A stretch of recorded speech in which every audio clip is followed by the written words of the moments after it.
ఇవాళ గెల్లు శ్రీనివాస్ యాదవ్ ఇదే కడారి స్వామి తుంగబాలు పాపం వీళ్ళంతా విద్యార్థులు గ్రూప్ 1 విద్యార్థుల కోసం అని చెప్పని అన్నయ్య చూడ్రిగా this was the permission letter అన్న.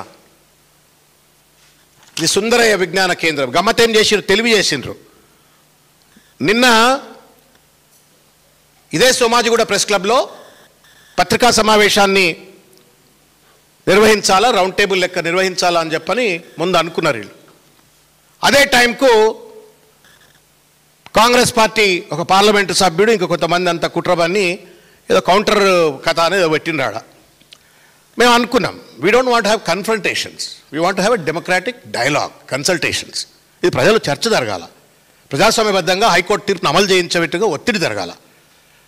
మేమన్నా ఇక్కడ వద్దు మరి మనం లెటర్స్ షిఫ్ట్. వాళ్ళు కుట్ర చేస్తున్నారు, పంచాయతీ కాలం చూస్తున్నారు, వాళ్ళు గొడవలు జరగాలని చూస్తున్నారు, చిల్లర పంచాయతీ చాట్ల తోడు పోసి కుక్కలకు పంచాయతీ పెట్టినట్టు రేవంత్ రెడ్డి గారు చూస్తూ ఉన్నారు. ఇలా మనం ఆ పంచాయతీలో పడొద్దు, మనం లెటర్స్ ఆల్టర్నేట్లీ షిఫ్ట్ అని చెప్పని అప్పటికప్పుడు ఇగో పాపం గెల్లు శ్రీనివాస్ యాదవ్ సుందరయ్య విజ్ఞాన కేంద్రంలో పర్మిషన్ తీసుకున్నారు. పర్మిషన్ తీసుకున్నారా అప్లై చేసిండ్రు, వాళ్ళు పర్మిషన్ ఇచ్చిండ్రు. ఇది లెటర్ అన్నా. ఈ పర్మిషన్ తీసుకున్న తర్వాత ఏం జరిగిందో ఒక్కసారిగా వీడియోలో చూడండి మీదిగా.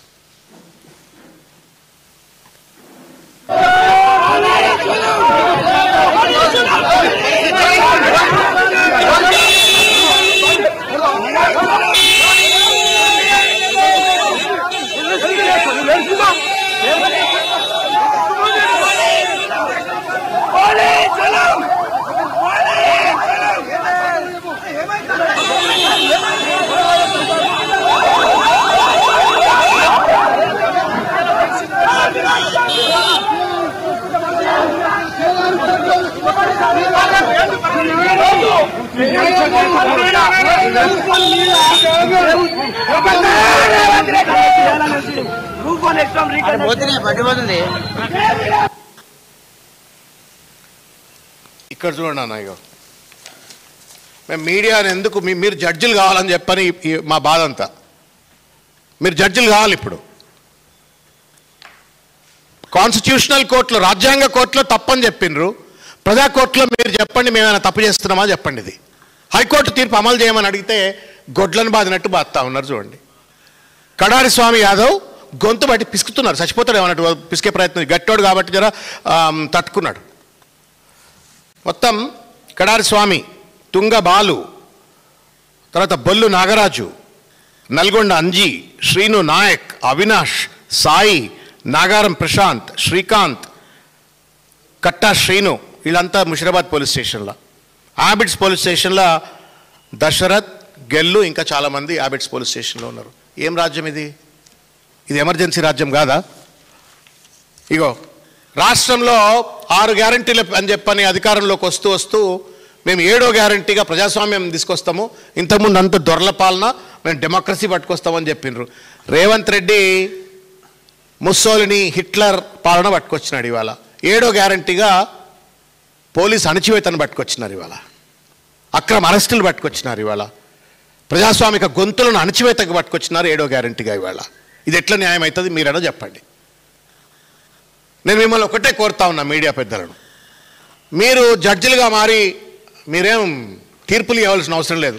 ఆ టీవీలలో పేపర్లలో రేవంత్ రెడ్డి చెవులలో పడేటట్టుగా దుర్మార్గంగా వ్యవహరిస్తున్నటువంటి ఒక టీజీపీఎస్సీ చైర్మన్కు, తర్వాత వాళ్ళ కొమ్ము కాసేటువంటి ఒక కొంతమంది పాలక పక్షానికి సంబంధించిన వాళ్ళ దుమ్ము దులిపేటట్టుగా దయచేసి కవర్ చేసి చెప్పండి. This is atrocity, abuse of authority.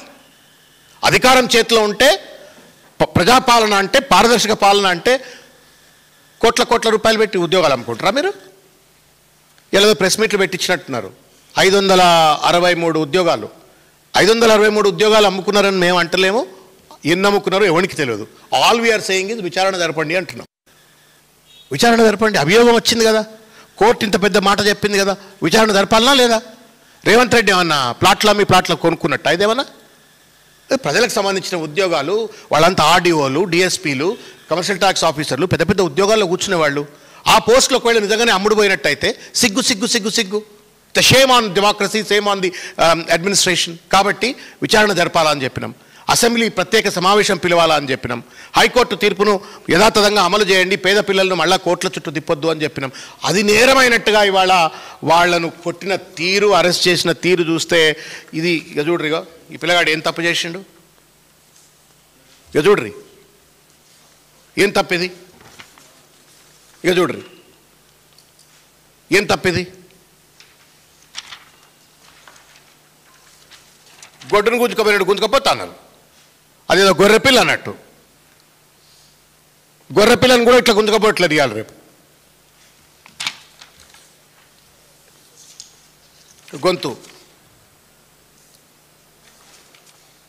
మేము తీవ్రంగా ఖండిస్తూ ఉన్నాం.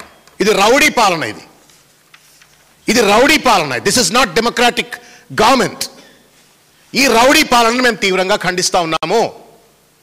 ఒక పక్కన మీరు పరీక్ష నిర్వహించరాదు,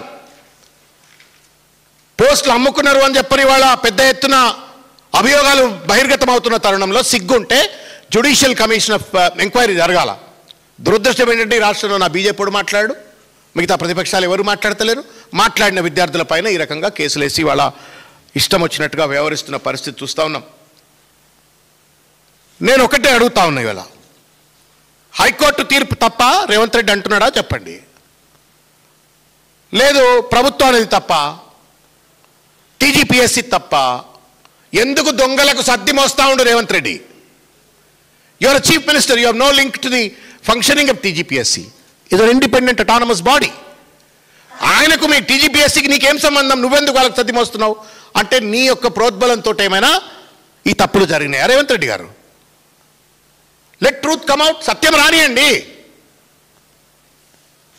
ఇది ఇంత దుర్మార్గంగా ఈరోజు వీళ్ళు వ్యవహరిస్తూ ఉన్నారు. కాబట్టి మేము వదిలిపెట్టే ముచ్చటే లేదు. మీరు మీడియా వాళ్ళు కొంత అండగా ఉండండి.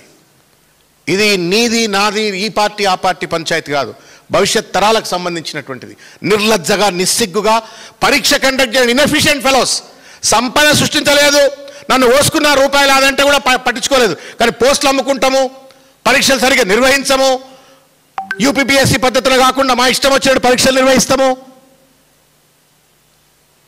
ఇది మీరు ఎక్స్పోజ్ చేయాలని చెప్పి నేను దండం పెట్టి మీకు విజ్ఞప్తి చేస్తున్నా.